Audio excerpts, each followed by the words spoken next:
नमस्कार बच्चों। आज के इस एपिसोड में हम डिस्कस करेंगे क्लास 8 एसएसटी सोशल साइंस की वर्कशीट नंबर 22 को। ये आपकी 6 अक्टूबर 2021 की वर्कशीट रहेगी। आज की इस इजी वर्कशीट में हम हिस्ट्री के 5th chapter when people rebel को कंटिन्यू करेंगे। वेन पीपल रेबल, इसको अगर हिंदी में कहें तो जब जनता बगावत करती है, जब जनता विद्रोह करती है, जब जनता रिवोल्ट करती है। तो ये 1857 की रिवोल्ट पर बेस्ड चैप्टर है। 1857 में एक बड़ी क्रांति होती है, रिवोल्ट होती है। वो पहला हमारा अटेम्प्ट था इंडिपेंडेंस का, यानी जिसको हम आज़ादी का पहला आंदोलन भी कह सकते हैं। पहली बार हमने कोशिश की थी अंग्रेजों को इस देश से भगाने की। जो रिवोल्ट था वो हालांकि कामयाब तो नहीं होता, लेकिन बहुत कुछ हमें सीखने को मिलता है। इंस्पायर किया था बाद में जो हमारा नेशनलिस्ट मूवमेंट था, उन सभी लोगों को, उन सभी लीडर्स को इंस्पायर किया था कि इस बार हमें थोड़ा और बेटर वे से ट्राई करना होगा, तभी हम अंग्रेजों को भगा सकते हैं।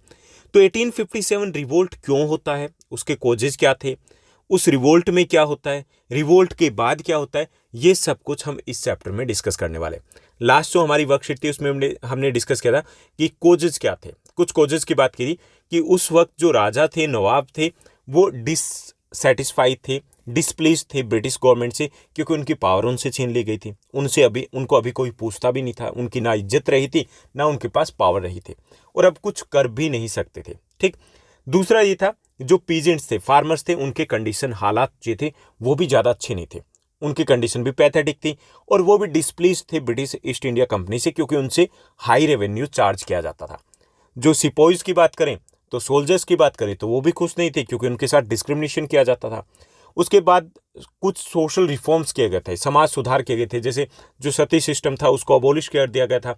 ओके, ऐसे ही जो विडो रीमैरिज है उसकी परमिशन दे दी गई थी। तो अच्छी चीज़ें थी, लेकिन जो इंडियंस थे उन्होंने इन्हें पॉजिटिव वे में नहीं लिया।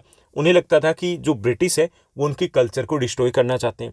साथ साथ जो क्रिश्चियन है, क्रिश्चियनिटी है, उसको फैलावा, उसको बढ़ावा दिया जाता है। इससे भी इंडियंस थे वो नाराज़ थे। उन्हें लगता था कि ये जो हिंदूज़ हैं, चाहे वो मुस्लिम्स हैं, उनको लगता था कि ये उनके रिलीजन को डिस्ट्रॉय करना चाहते हैं। तो यानी कुल मिलाकर के जितने भी सेक्शंस थे हमारी सोसाइटी के, वो अंग्रेजों से खुश नहीं थे।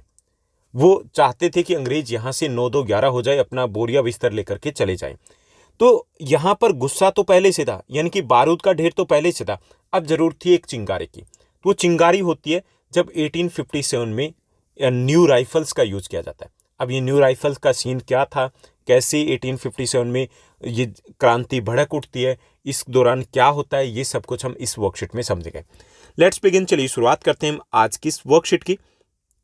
सबसे पहले, a mutiny becomes a popular rebellion. Mutiny का मतलब होता है एक सैनिक विद्रोह था, यानी कि शुरुआत होती है सैनिकों से, उसके बाद एक पॉपुलर रेबिलियन हो जाता है, एक जिसमें आम जनता जुड़ी थी। एक ऐसा विद्रोह, एक ऐसा रिवोल्ट बन जाता है धीरे धीरे। शुरुआत कैसे होती है? शुरुआत सैनिकों के साथ होती है, इसलिए इसको हम सैनिक विद्रोह शुरुआत में कहेंगे। Since the mid 18th century, nawabs and rajas had seen their power erode and they had gradually lost their authority and honor. Mid 18th century के बाद जो राजा थे, नवाब थे, उन्होंने देखा कि उनकी शक्तियां धीरे धीरे छीनी जा रही है। सबसे पहले उनके जो दरबार थे, जो रॉयल कोर्ट थे, उसमें रेजिडेंट थे, अपॉइंट किए गए थे। उसके बाद उनको एक तरीके से डिसबैंड कर दिया गया कि वो अपनी आर्मी नहीं रख पाएंगे। उसके बाद उनसे रेवेन्यू कलेक्शन के राइट्स ले लिए गए। अब वो नाम के राजा और नवाब रह गए थे। ओके, यानी कि अब उनके पास ना तो अथॉरिटी थी, ना पावर थी, और ना ही उनकी इज्जत रही थी। अब उनको अंग्रेज बिल्कुल भी भाव नहीं देते थे। इसके साथ साथ जो सिपोही थे, यानी कि जो राजा नवाब थे, they were not happy with the British government, they were displeased with the British government. उसमें खुश नहीं थे, नाराज थे, लेकिन कर नहीं सकते थे कुछ भी, सिर्फ नाराज हो सकते थे, अलग बैठ सकते थे। ठीक इसी तरीके से जो सिपोइस थे were inflamed by the seizure of Awadh and their minds were filled with the distress. अब अवध के ऊपर कब्जा किया जाता है। अवध के ऊपर कब्जा किया जाता है, ये बोला जाता है कि अवध के जो नवाब थे वो ठीक तरीके से एडमिनिस्ट्रेटिव को कंट्रोल नहीं कर पा रहे थे, इसलिए उसका कब्जा किया जाता है। लेकिन इस बात से जो सिपोइस थे वो खुश नहीं थे, because that was not the right way, क्योंकि एक गलत तरीका था एंड एक एक्सक्यूज था ये। और इससे जो अंग्रेजों के ऊपर उनका ट्रस्ट था वो खत्म हो जाता है, डिस्ट्रस्ट फैल जाता है, उनके माइंड में एक भर जाता है कि अंग्रेज है, उनके ऊपर भरोसा नहीं किया जा सकता। इसके साथ साथ they believed that the English were determined to wipe out the religion of the Hindus and the Muslim and wanted to turn Christian to all. साथ साथ एक र्यूमर भी फैल जाता है सिपोज में, ये सभी धर्मों को नष्ट करना चाहते हैं, ओके, और सबको क्रिश्चियन बनाना चाहते हैं। तो यहाँ पर जो बड़े स्तंभ थे, बड़े जो पिलर थे उस वक्त सोसाइटी के, नवाब, राजा यानी कि रूलर, और सिपोइस थे, वो अंग्रेजों को एक तरीके से मौका देखते हुए चौका लगाना चाहते थे, उनके खिलाफ खड़े होना चाहते थे। यानी गुस्सा तो पहले से था, अब गुस्से में जो आग थी उसमें घी का काम करता है जब न्यू इनफील्ड राइफल आती है। अब ये न्यू इनफील्ड राइफल क्या होती है कि ड्यूरिंग दिस पीरियड जब ये सब नाराजगी थी चारों तरफ, और ये जो नाराजगी थी ये कागजी नहीं थी, एक्चुअली में वो नाराज थे, तो इसी वक्त एक नई इवेंट होता है, एक नया इंसिडेंट होता है कि during this period a news spread on cartridge. Cartridge क्या होता है? बुलेट, गोलियां, कारतूस कह लीजिए उसे, ठीक। एक न्यूज फैल जाती है, एक र्यूमर फैल जाता है कार्ट्रिज को लेकर के, गोलियों को लेकर के, ठीक। Use in the new Enfield rifles, की वो जो न्यू एनफील्ड राइफल्स में यूज की जाती थी। और न्यूज क्या होती है, जो र्यूमर क्या होता है, that these rifles are greased with the fat of cows and the pigs, and soon there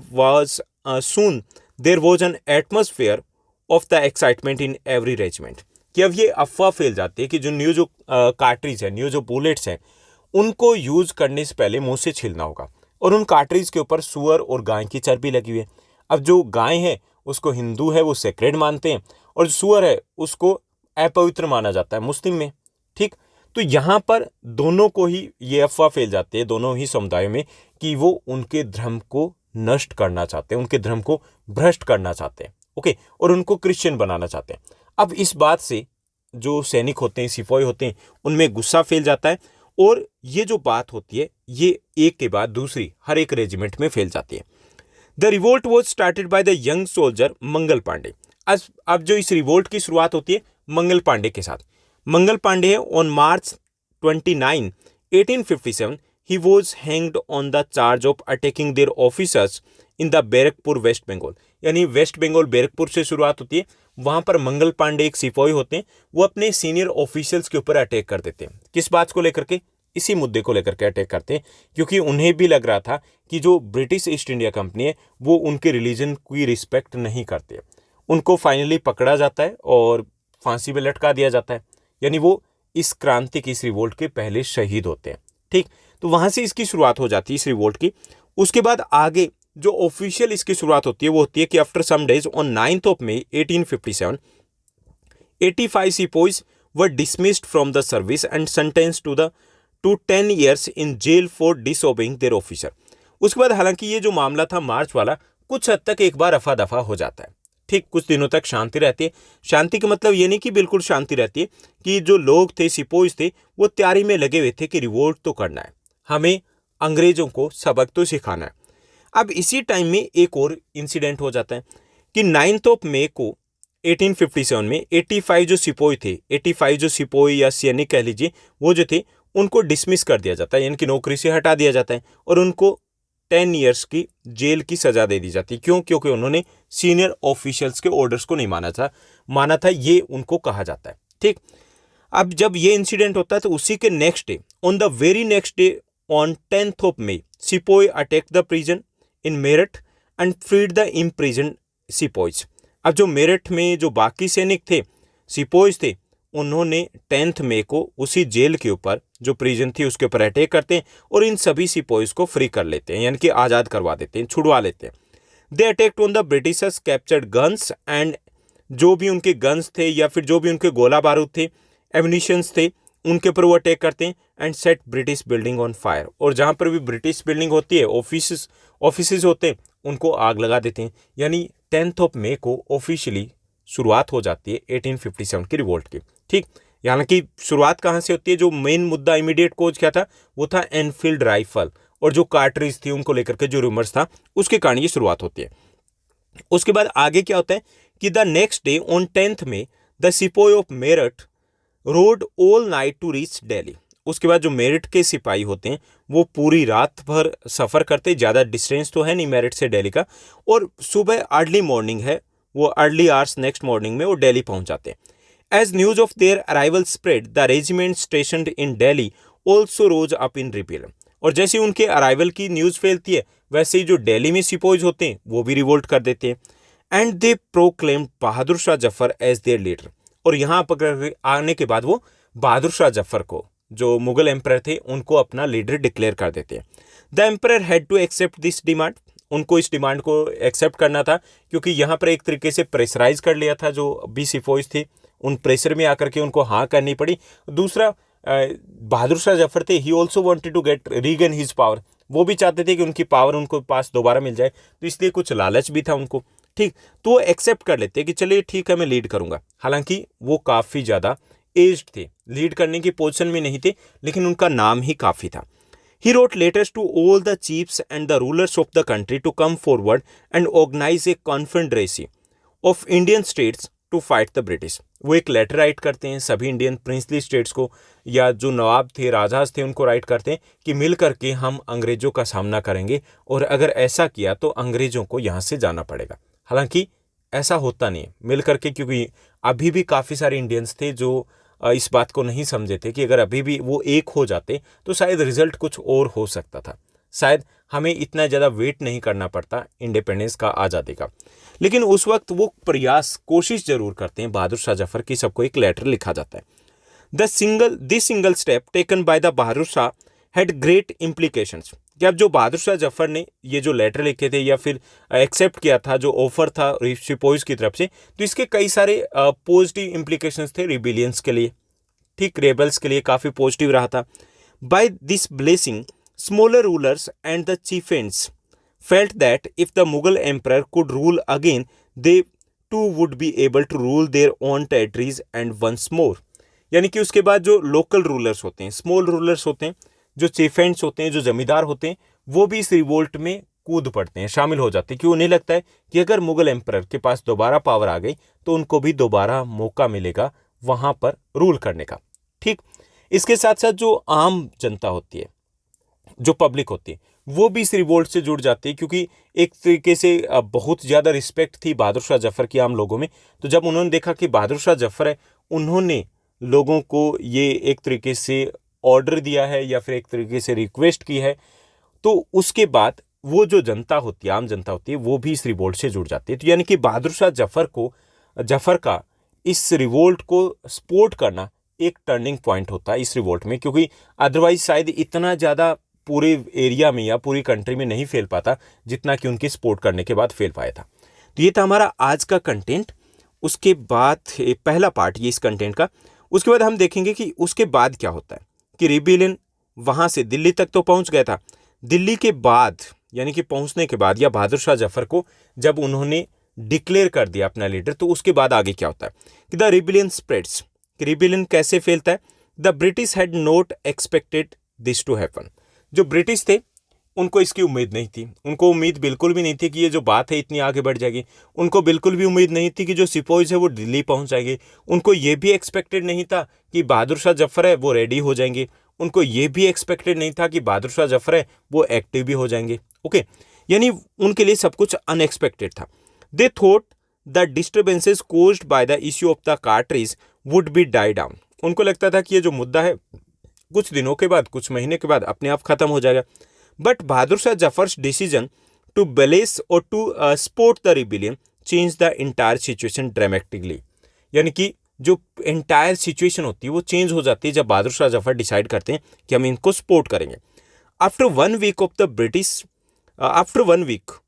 British were routed from Delhi a spread of mutinies began, यानी कि एक वीक के बाद जब दिल्ली से ब्रिटिशर्स थे उनको एक तरीके से उनकी जड़ें उखाड़ दी गई थी, तो उसके बाद ए स्पर्ट ऑफ म्यूटिनीज बिगन, यानी कि लगातार एक के बाद कई सारे सैनिक विद्रोह होते हैं, जहां जहां पर भी जो सिपोइज थे वो रिवोल्ट करना शुरू कर देते हैं। Regiment after regiment mutinied and took off to join the other troops at nodal points like Delhi, Kanpur and Lucknow, कि उसके बाद एक रेजिमेंट के बाद दूसरी रेजिमेंट है वो भी वहाँ पे रिवोल्ट कर देती है, और वो एक जो नोडल पॉइंट्स है उसकी तरफ चलने लगते हैं, जैसे दिल्ली हो गया, कानपुर हो गया, लखनऊ हो गया, यानी कि आपस में एक कोऑर्डिनेशन सेट हो जाता है। And after them the people of the towns and the villages also rose up in the rebellion, और उसके बाद जो गाँव से शहरों से जो ऑर्डिनरी पीपल थी, जो पब्लिक थी, वो भी इसको ज्वाइन कर लेती है। And rallied around the local leaders, zamindars and chiefs who were prepared to establish their authority and fight the British. और वो रैली करते हैं एक तरीके से, किसके साथ जुड़ जाते हैं, जो लोकल रीडर होते हैं, जमींदार होते हैं, जो चीफ्स होते हैं, जो कि अंग्रेजों का सामना करने के लिए तैयार थे ऑलरेडी, तो उनके लीडरशिप में वो भी ज्वाइन कर लेते हैं। यानी ये जो शुरुआत थी बहादुर शाह जफर का ज्वाइन करना एक टर्निंग पॉइंट होता है, और उसके बाद पूरे लगभग इंटायर नेशन में ये रिवोल्ट है वो फैल जाता है। तो ये था हमारा आज का कंटेंट। उसके बाद हम अगली जो वर्कशीट है उसमें हम डिस्कस करेंगे कि इसमें आगे क्या होता है, और उसके बाद 1857 की रिवोल्ट के बाद क्या क्या चेंजेस आते हैं। Now let's move to the second segment. Second segment में हम डिस्कस करेंगे इसी वर्कशीट पर बेस्ड कुछ इजी क्वेश्चंस को। यहाँ पे टोटल 4 हमें क्वेश्चंस दिए गए। फर्स्ट जो हमें क्वेश्चन दिया गया कि what were the reasons for the rebel of 1857 revolution. जो 1857 का जो रेबेल था उसके कारण क्या थे ये हमें बताना है। ठीक, यहाँ पे रेबेल तक ही रहेगा। Okay, what were the reasons for the rebel of 1857, उस क्रांति के कारण क्या थे ये हमें बताना है। तो पहला था nawab and kings were displaced with the British government. जो नवाब थे, किंग थे, राजा थे, वो ब्रिटिश गवर्नमेंट से खुश नहीं थे, तो एक बड़ा कारण ये भी था कि वो भी लोगों को उकसा रहे थे। Second, the pathetic condition of the farmers and the high revenue. जो फार्मर्स की कंडीशन थी वो काफ़ी पैथेटिक थी और रेवेन्यू काफ़ी ज़्यादा थे, तो फार्मर्स थे वो भी खुश नहीं थे ब्रिटिश गवर्नमेंट से। And soldiers were also displaced with the government. Soldiers थे वो भी डिस्प्लेस्ड थे गवर्नमेंट से बिकॉज ऑफ द डिस्क्रिमिनेशन। जो डिस्क्रिमिनेशन किया जाता है, जैसे उनकी सैलरी एक जैसी नहीं थी, या उनके साथ जो ट्रीटमेंट था, उनका बिहेवियर था वो ठीक नहीं था, उनको प्रमोशन नहीं दिया जाता था, तो ऑलरेडी वो खुश नहीं थे। और अवध को जब सीज किया गया तो उसके बाद एक तरीके से वो डिस्ट्रस्ट उनमें फैल जाता है ब्रिटिश ईस्ट इंडिया कंपनी के लिए। तो जो सोल्जर्स थे वो भी डिस्प्लेस थे ब्रिटिश ईस्ट इंडिया कंपनी से। इसी तरीके से सोशल रिफॉर्म्स, जो सोशल रिफॉर्म्स थे वो भी 1857 की रिवोल्ट का कोज था, क्योंकि सोशल रिफॉर्म जैसे सती सिस्टम था उसको अबॉलिश कर दिया गया था, विडो रीमेरीज की परमिशन दे दी गई थी। हालांकि ये पॉजिटिव चेंज थे, लेकिन लोगों ने इनको पॉजिटिव नहीं लिया। उन्हें लगा कि हमारी कल्चर, हमारी कस्टम है, उसके ऊपर अटैक किया जा रहा है, तो वो आम जो लोग थे वो भी ब्रिटिश ईस्ट इंडिया कंपनी के अगेंस्ट हो जाते हैं। उसके बाद प्रोपगेशन ऑफ क्रिश्चियनिटी का खूब प्रचार प्रसार किया जाता है और उसको सपोर्ट देती है ब्रिटिश ईस्ट इंडिया कंपनी। तो इस बात से भी लोग नाराज थे, उन्हें लगता था कि सभी को कन्वर्ट किया जाएगा क्रिश्चियन में, और जो हिंदू है या मुस्लिम है, इन रिलीजन्स को वो भ्रष्ट करना चाहते हैं, उनको वाइप आउट करना चाहते हैं। तो इससे भी लोग नाराज थे। और उसके बाद इमीडिएट कोज बनता है, यानी कि ये सब कुछ था बारूद का ढेर। अब इसमें चिंगारी कब लगती है? Use of new rifles and the rumours. 1857 में न्यू राइफल्स, एनफील्ड राइफल्स है, उनका यूज किया जाता है, और उनमें जो कार्ट्रिज थी यूज करने से पहले मुंह से छीलनी होती है। और एक रूमर्स फैल जाता है कि जो कार्ट्रिज है उसके ऊपर गाय और सुअर की चर्बी लगी हुई है जिसको मुंह से छीलना होगा, और ये सब कुछ जानबूझ के किया जा रहा है ताकि जो हिंदूज और मुस्लिम्स है उनका रिलीजन है वो भ्रष्ट हो जाए और उनको क्रिश्चियन बनाया जा सके। ये उस वक्त का इमीडिएट कोज बन जाता है 1857 की रिवोल्ट का। तो ये था हमारा फर्स्ट क्वेश्चन। उसके बाद सेकंड क्वेश्चन को देखेंगे। सेकंड जो हमें क्वेश्चन दिया गया, why did the Mughal emperor become ready to support the rebellion. Mughal emperor Bahadur Shah Zafar है, वो तैयार हो जाते हैं जो रिबिलियंस होते हैं, जो विद्रोही होते हैं, उनका साथ देने के लिए। क्यों वो रेडी क्यों होते हैं? Due to the pressure of the soldiers. पहला है सिपोइज या सोल्जर्स के प्रेशर के कारण वो रेडी होते हैं। Second, the desire to regain the power. Here the desire to regain the power, वो भी चाहते थे कि दोबारा से उनके पास शक्ति आ जाए, दोबारा से वो देश के एम्परर बन जाए। तो दोनों कारण थे कि in the pressure of the soldiers और the sepoys, and second he also wanted to regain the power. वो खुद भी चाहते थे कि उनके पास दोबारा से वो शक्ति, वो सत्ता आ जाए। The Mughal emperor decided to support the rebellion. इन दोनों ही कारणों से उन्होंने डिसाइड किया कि मैं रिबिलियन को, इस विद्रोह को, इस रिवोल्ट को सपोर्ट करूंगा। उसके बाद नेक्स्ट जो हमारा क्वेश्चन रहेगा, थर्ड हमारा क्वेश्चन दिया गया, how did the sepoy mutiny get force with the support of Bahadur Shah Zafar. जो ये सैनिक विद्रोह था, ये बहादुर शाह जफर के सपोर्ट के बाद एक तरीके से उनको एक पावर मिलती है, बूस्ट मिलता है। तो बूस्ट क्यों मिलता है, कैसे मिलता है, ये हमें बताना है। First, the whole country had respect for the Mughal emperor. पूरे देश में मुगल एम्परर का एक सम्मान था, एक इज्जत थी, एक रिस्पेक्ट थी। And his support connected the public sentiment with the rebellion. कि उनके सपोर्ट के बाद जो आम पब्लिक थी वो रिबिलियन से जुड़ गई थी। उन्हें लगता था कि हाँ, ये अपना विद्रोह है, हमें इससे जुड़ना चाहिए, हमें सपोर्ट करना चाहिए, मुगल एम्परर का सपोर्ट करना चाहिए। तो एक तरीके से बूस्ट मिला था कि आम लोग जुड़ पाए थे जब बहादुर शाह जफर है इस रिबिलियन को सपोर्ट करते हैं। Second, other rulers also decided to support the rebels after this. और उनके इस डिसीजन के बाद जो लोकल रूलर्स थे, जो स्मॉल रूलर्स थे, ओके, जो चीफ्स थे, उन्होंने भी डिसाइड किया कि हम भी इसको सपोर्ट करेंगे, क्यों उनको लगता था कि अगर दोबारा से एक बार फिर से बहादुर शाह जफर है उनको पावर मिलती है तो उनको भी मलाई खाने का मौका जरूर मिलेगा। तो ये था हमारा थर्ड क्वेश्चन। उसके बाद फोर्थ क्वेश्चन रहेगा। चलिए फोर्थ क्वेश्चन को देखते हैं। फोर्थ हमारा क्वेश्चन दिया गया, imagine that you are a soldier in the company's army.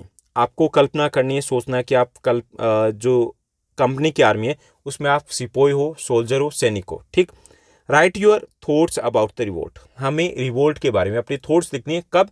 1857 के अकॉर्डिंग, यानी कि हम 1857 में है और हम आर्मी में है, किसकी? ब्रिटिश ईस्ट इंडिया कंपनी की आर्मी में। तो हम क्या सोच रहे हैं वो हमें यहाँ पर राइट करना है। There was uproar in the country. पूरे देश में कोहराम मचा हुआ था, ओके, उस वक्त का। There was a uproar in the country, the news of revolt is coming from everywhere. चारों तरफ से रिवोल्ट की, विद्रोह की खबरें आ रही है। Its core is the companies policies. इसका जो मुख्य कारण है वो कंपनी की पॉलिसी है, कंपनी की नीतियां हैं। And the discontentment of the soldiers. और दूसरा कारण है जो सैनिक है वो सरकार से, ब्रिटिश ईस्ट इंडिया कंपनी से खुश नहीं है। If the company continue to interfere the Indian custom and the cultures, the consequences can be disasters. और यहाँ पर एज ए सोल्जर हम ये भी सोच रहे हैं कि अगर कंपनी ऐसे ही इंटरफेयर करती रहे तो इसके रिजल्ट काफ़ी भयानक हो सकते हैं कंपनी के लिए, ओके। तो ये हम सोच रहे थे अगर हम सोल्जर होते उस वक्त 1857 के टाइम में कंपनी की जो आर्मी थी उसमें। तो ये थी हमारी आज की इजी वर्कशीट। आई होप सब कुछ आपको अच्छे से समझ में आया होगा। अगर आपको ये वीडियो, ये वर्कशीट अच्छी लगी तो इस वर्कशीट को लाइक और शेयर जरूर कीजिएगा। आज के लिए बस इतना ही। Thank you, bye bye, have a nice day. मिलते हैं नेक्स्ट वीडियो में।